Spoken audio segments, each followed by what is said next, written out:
Part 38 is sort of a mini-sermon, with not a lot of fact claims. Even though I'm not Catholic, I don't appreciate Fairley's breezy and thoughtless attempts to divide Catholics off from the Christian fold, or him calling Jesuits spiritual suicide bombers, especially when it's based on so far what is gross misinformation. As I said, we need to make our disagreements responsible. Fairley doesn't. I would also recommend that he take a look at some serious scholarly works on the Inquisition and the Crusades. He doesn't make any specific claims about the alleged problems related to them, but the fact that he thinks someone like Voltaire or H.G. Wells has anything worth listening to on the subject tells me that he hasn't done any serious research. I'll rate this one neutral even so.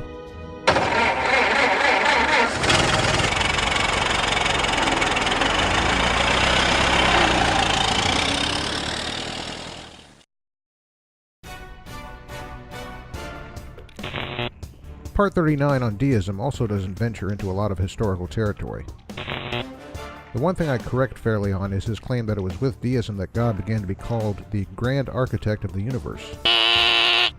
Well, not quite. You can find the designation of God as an architect a lot further back than that, with Thomas Aquinas in the 1200s.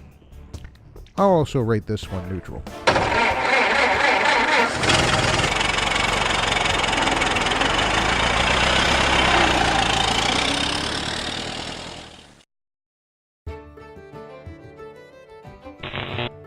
In Part 40, Fairley shifts the focus from the Catholic Church to the Freemasons. Unfortunately, his skills at documentation and fact-finding don't get a whole lot better. While he's generally right about the geographic origins of Freemasonry in England and Scotland, and about its connection to the trade of Masons, he sets the date far too early, in the 14th century.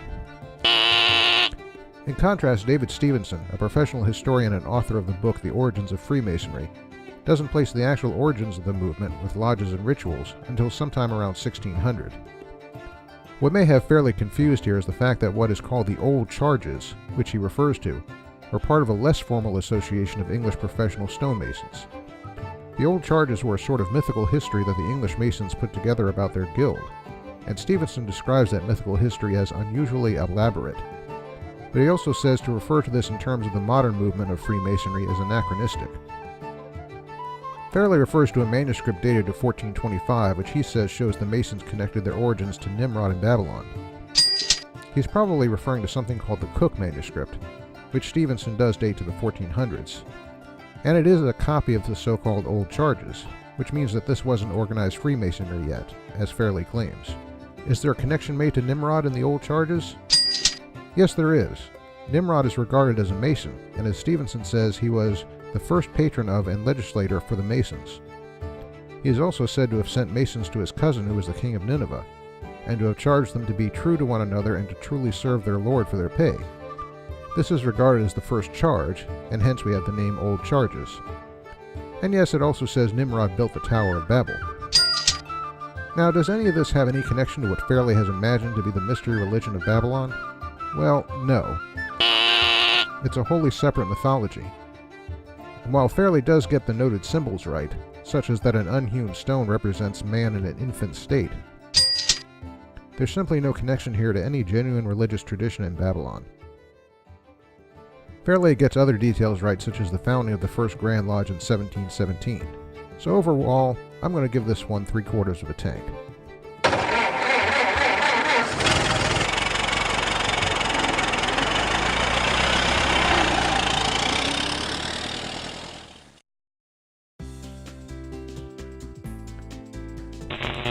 The next subject is the so-called Illuminati. Fairley gets a lot of details right here, though when it comes to the founder of the Illuminati, Adam Weishaupt, it's rather off to suggest as he does here.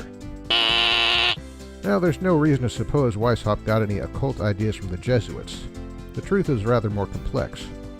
According to Peter Knight's Conspiracy Theories in American History, Weishaupt was the leader of a liberal faction within his university that supported the introduction of non-Catholic books and scientific subjects into the curriculum. Weishaupt felt that Jesuit rivals were sabotaging his career and determined that only a secret organization could even succeed in spreading the secular, rationalistic ideas of the Enlightenment. So it wasn't occult ideas from the Jesuits that were at the bottom of what Weishaupt did.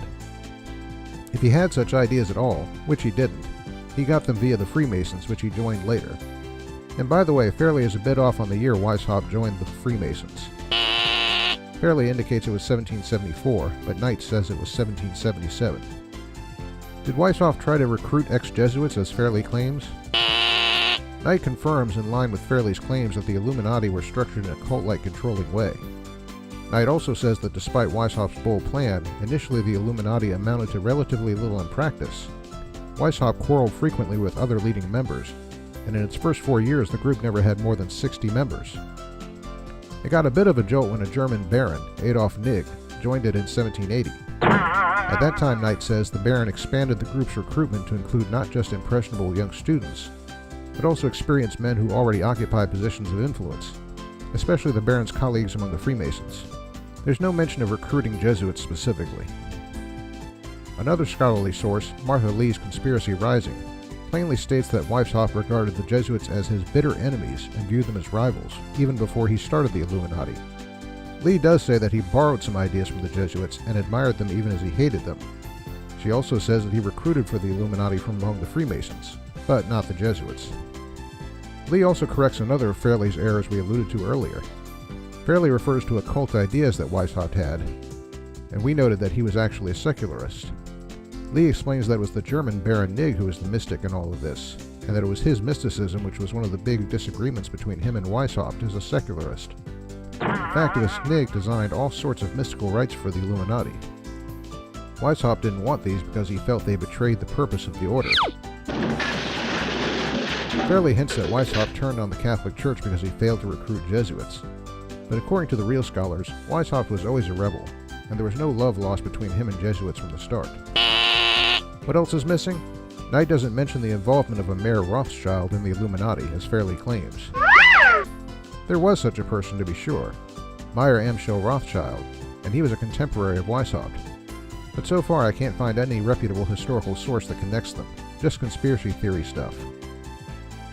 The Illuminati were essentially suppressed into non-existence in 1787, but as Knight reports, legend grew around them at about the same time, such that they became a new set of scapegoats.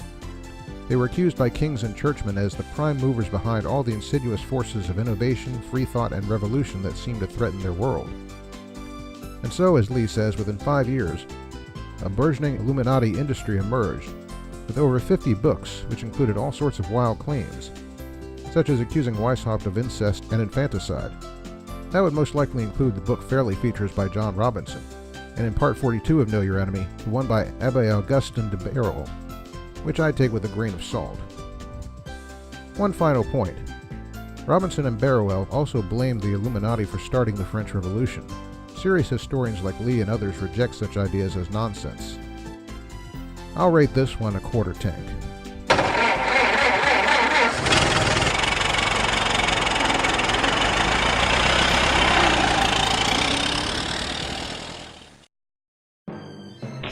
Part 42 is mostly a sermon without a lot of fact claims, but with a whole lot of quotes from conspiracy theorists, so there's really not much to address. Just one point I'd like to correct. Technically, this saying is a slogan of the Freemasons, not the Illuminati. There's no sign of it used by Masons until long after the Illuminati ceased to exist. This one will get a neutral rating.